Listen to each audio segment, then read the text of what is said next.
Welcome to Not Milk Never Milk. Subscribe if you're lactose intolerant. You start by ensuring your graphics driver is current because driver limits create missing resolutions.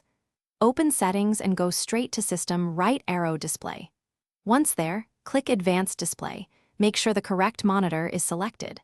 Note the current resolution and refresh rate so you can revert if needed.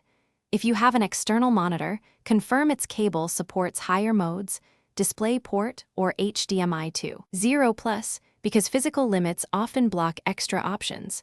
Now proceed to add or unlock new modes. Next, use your GPU control panel, Intel, NVIDIA, or AMD, to create a custom resolution.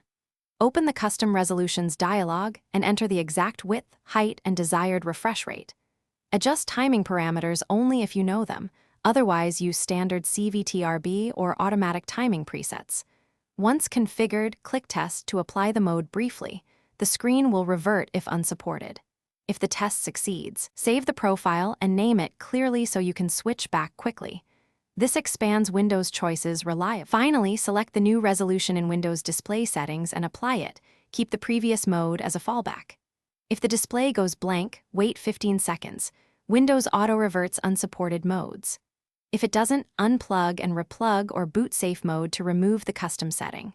For persistent issues, update monitor firmware or use an edit override only if comfortable. Otherwise, try a higher spec cable or different port. If problems persist, roll back the driver or restore the saved profile to recover quickly.